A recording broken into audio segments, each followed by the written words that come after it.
Praise God. I thank you, Praise Lord. God. I thank you, Lord, for giving me this opportunity to share your word, Abba Father. Abba Father, I submit myself completely to your will, Abba Father. Use me as your instrument to share your word today. Abba Father, open the hearts of all those who are hearing this word today. Today, as they learn about faith, healings and miracles are going to happen right now, Abba Father. Dear friends, today the topic that we are going to learn is faith. When the Son of Man comes, will he find faith on earth? Jesus is asking this question whether he will find faith on earth. Whenever I preach the word of God to a Christian friend, they said, I have faith. What is this faith Jesus is talking about? Faith is the substance of things hoped for, the evidence of things not seen. But without faith, it is impossible to please God, for he who comes to God must believe that he is, and that he is a rewarder of those who diligently seek him. Now, before we go into what is the substance and how to understand the meaning of faith, we will learn what are the characteristics of faith from the Youth Catechism, Youth UCAT 21. Faith is not, and the seven characteristics are: faith is a sheer gift of God which we receive when we fervently ask for it.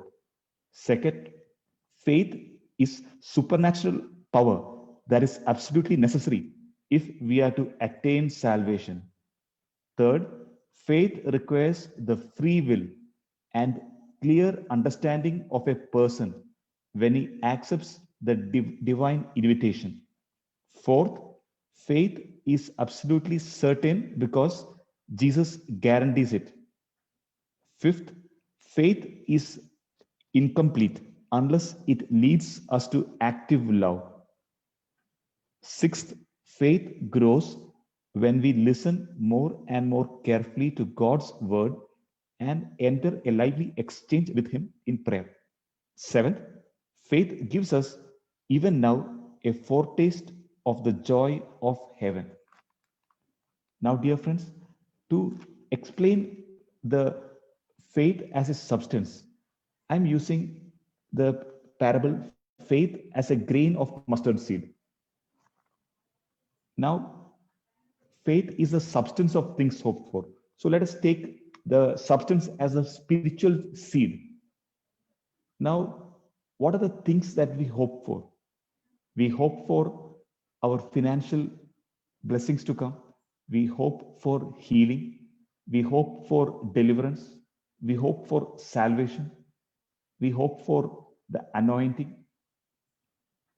We should not set our hope on the things that we see, but we should set our hope on those things that God can do with His word, the evidence of things not seen.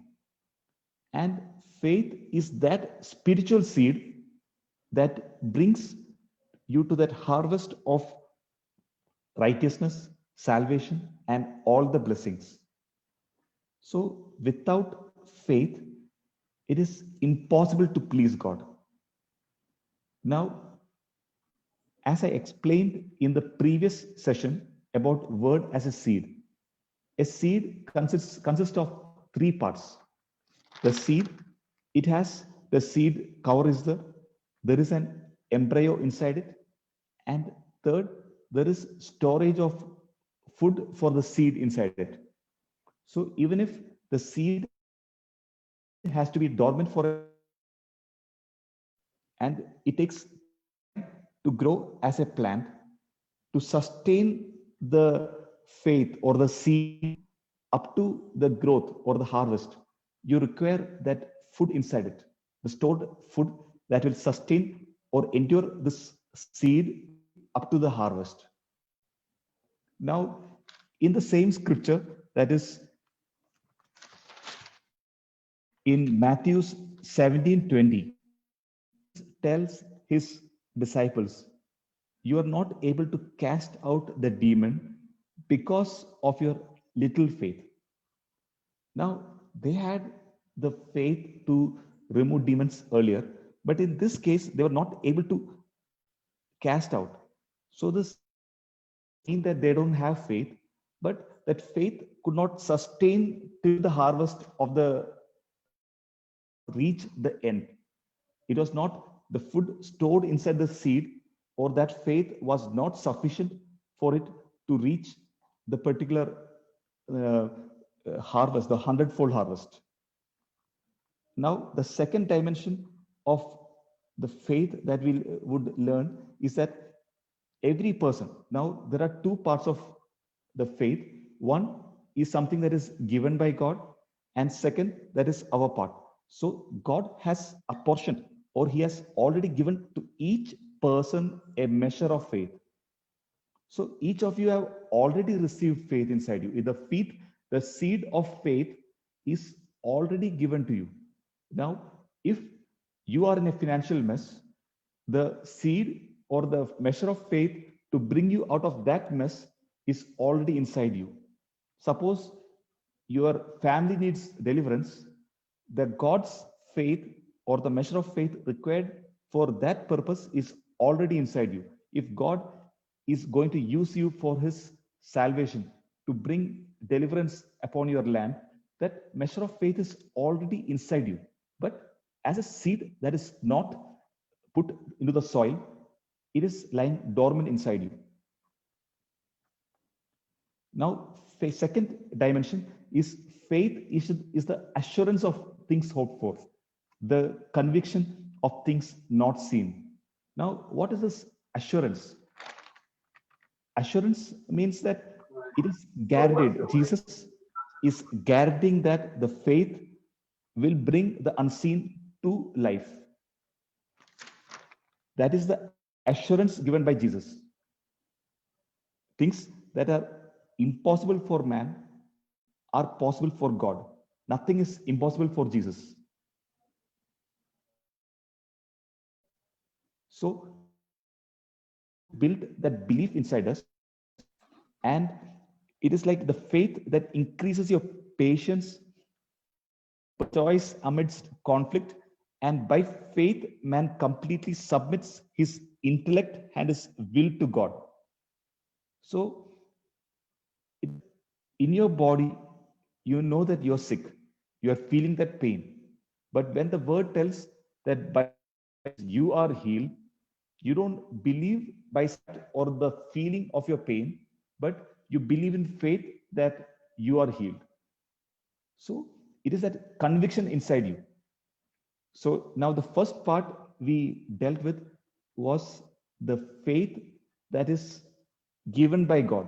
The gift of God is a grace of God. Now, faith from hearing and hearing through the word of Christ. Now, what is this? I told you inside the seed.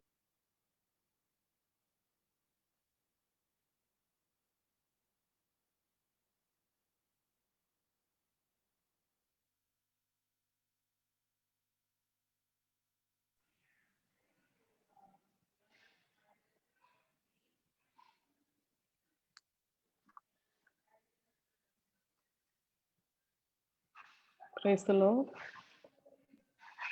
Hello, can you hear me? Yeah, now we can hear you. Earlier it was not Um, clear.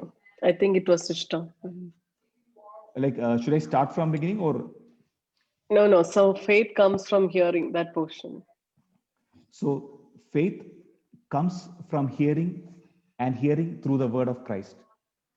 Now, uh, when you read the word of God, the word that you are reading, it is spirit and life.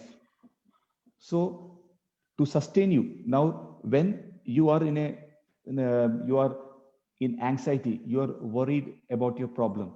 At that time, the word that you read through the Bible, the Jesus words in the Bible, they give you the strength to stand up and say, look, I am ready to wait upon the Lord.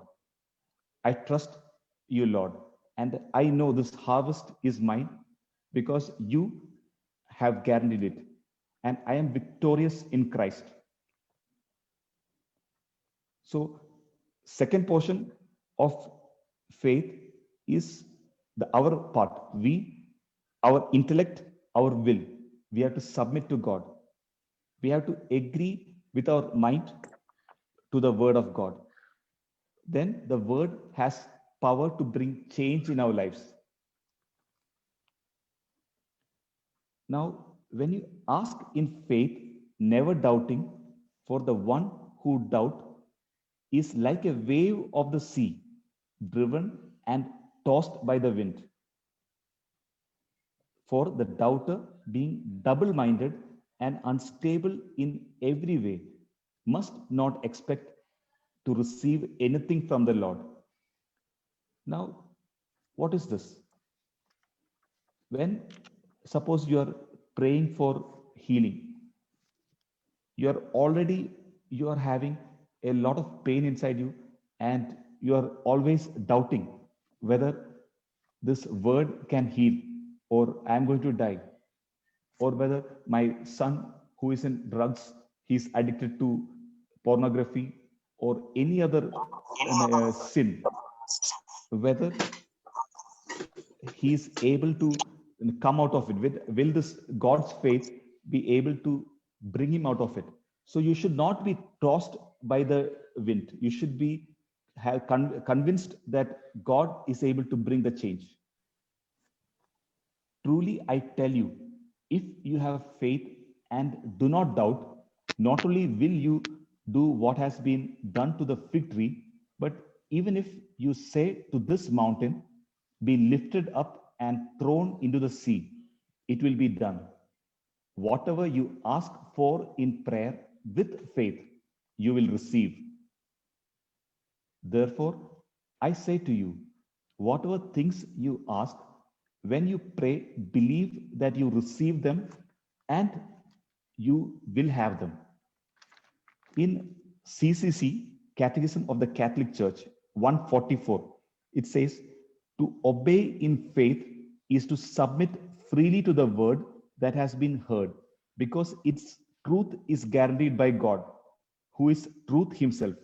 Abraham is the model of such obedience offered us by the sacred scripture, and Virgin Mary is its most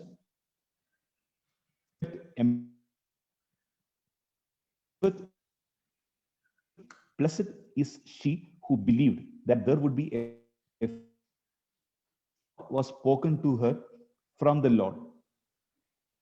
Throughout her life and until her last ordeal, when Jesus, her son, died on the cross, faith never wavered. She never ceased to believe in the fulfillment of God's word. And so the purest realization of faith. So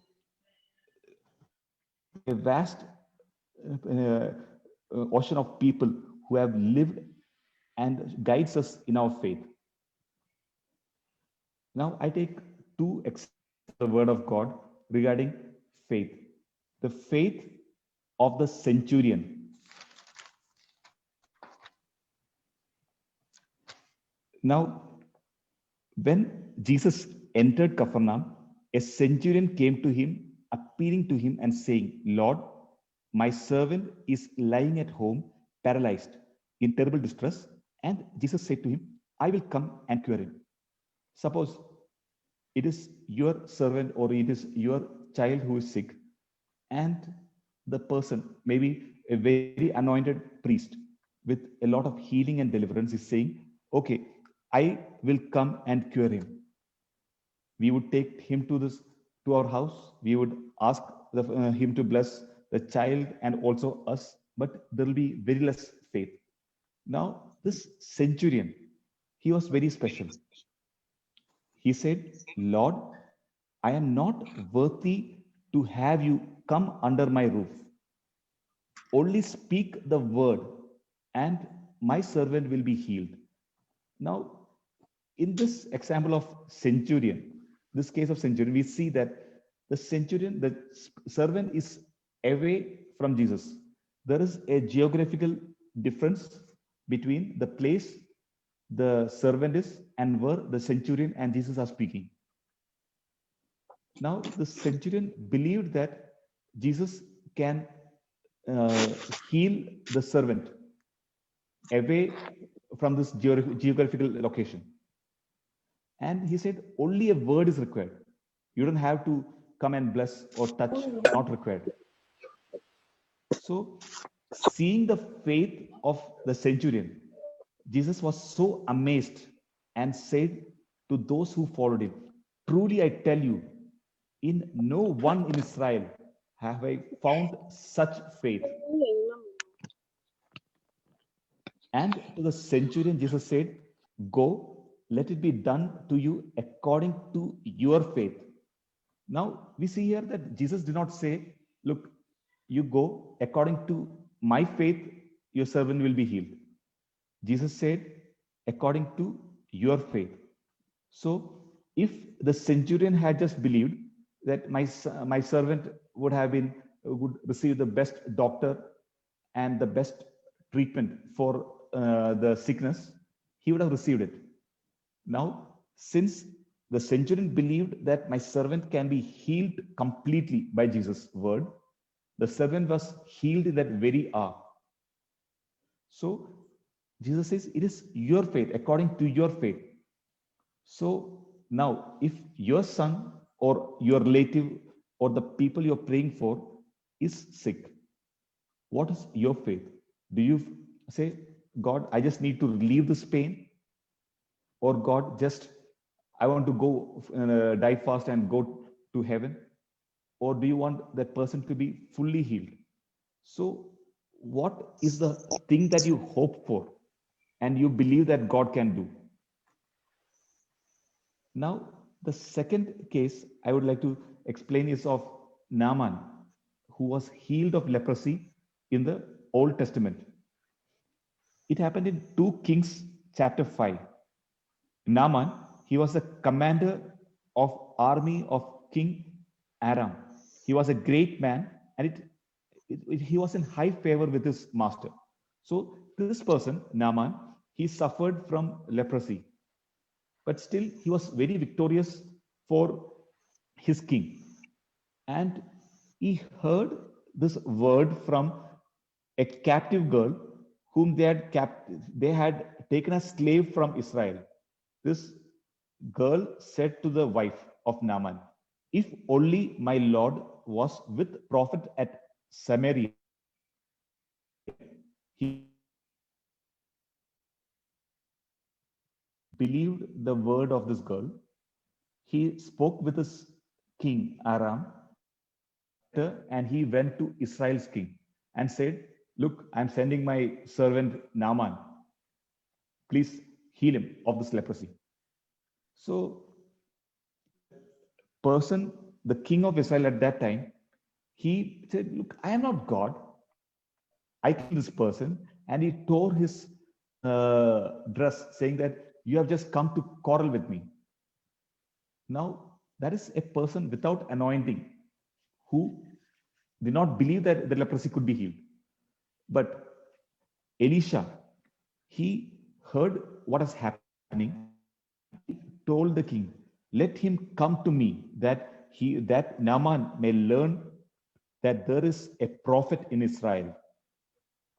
Now, when Naaman came to meet Elisha, Elisha did not go to meet Naaman.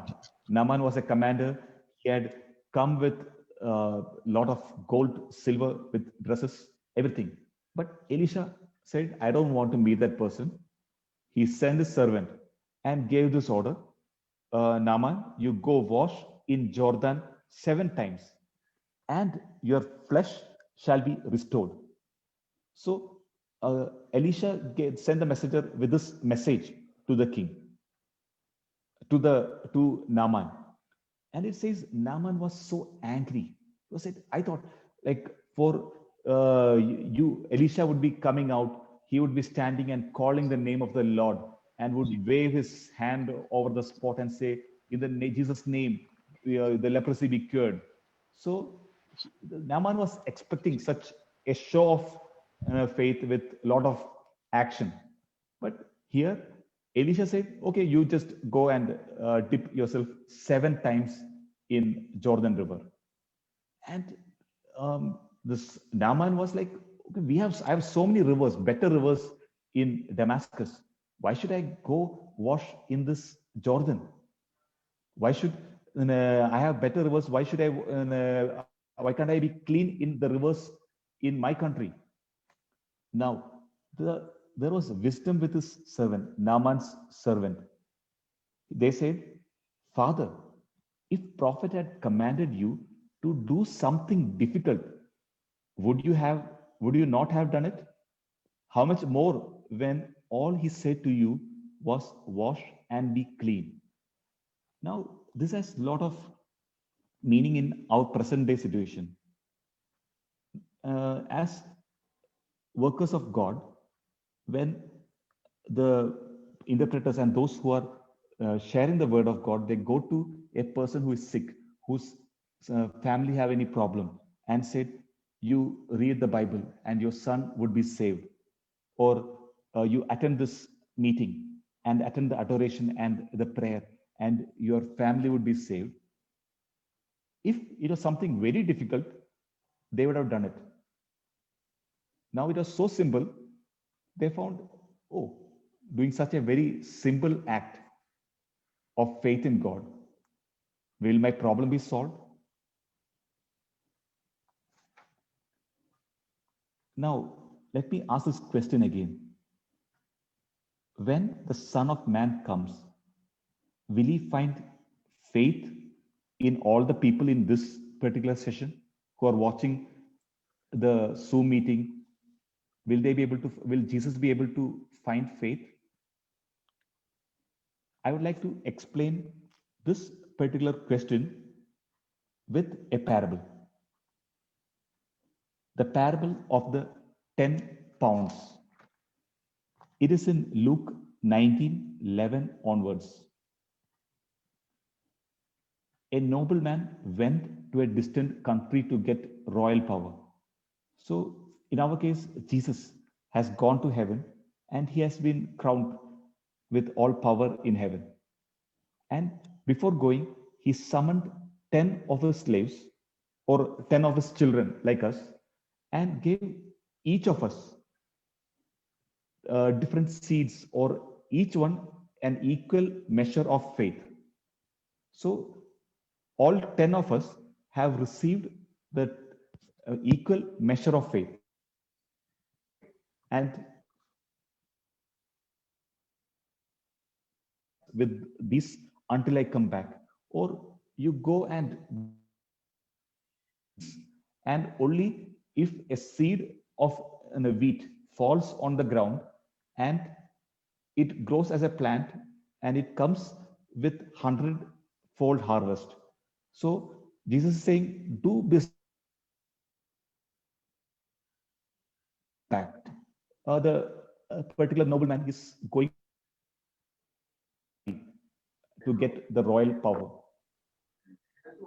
Now, when the nobleman came back, the first servant or the first person came, Lord, your pound has made 10 more pounds. He said to him, well done, good slave, because you have been trustworthy in very small. Now, as children of God, Jesus has given us a measure of faith. And when he comes back, okay, what did you do with this faith? The faith that we have, it has been passed on through the church from the apostles. And as children of God, we are supposed to bring this faith to others. Those people who do not know Jesus, we have to share the faith of Jesus to these people who don't know Jesus and bring them to the knowledge of Christ. So when Jesus comes, if Jesus has to call you a trustworthy and put you in charge of more responsibilities in the kingdom of heaven, definitely you have to use the faith God has already given you. And the next person that I'm talking to is the person who took that seed of faith, or the Bible is well covered and put under the pillow so that no, it is not getting bad. The Bible cover is intact. There is no faith formed in the person. To the other, Lord, here is your pound. I wrapped it up in a piece of cloth, for I was afraid of you, because you are a harsh man. Now, many people are afraid of Jesus. You don't read the word, and it is if that faith inside you is dormant and you're not using it, what you have, when I return, I could have collected it with interest. God is saying, and what Jesus does is, I tell you, to all those who have, more will be given. But from those who have nothing, even what they have will be taken away. Now, each one of you, all the participants who are watching this session, you have received that measure of faith. And as children of God, you're supposed to do business, or to work and grow this seeds, or the measure of faith you have received by the hearing of the word of God, being doers of the word of God. If you are not building that faith, what faith you had would be taken and given to those faithful servants. Thank you, Jesus. Abba Father, I submit everyone who is hearing this message to you, Abba Father. Abba Father, you are leveling these mountains of, of problems in their lives, Abba Father. The spiritual hardness, the mountain that is formed, that is stopping the light of God falling upon the hearts, Abba Father. In Jesus' name, I bind and cast out all these unclean spirits out of all those who are hearing, Abba Father. By the wounds of Jesus, all are healed and delivered and saved in the name of Christ. Thank you, Jesus.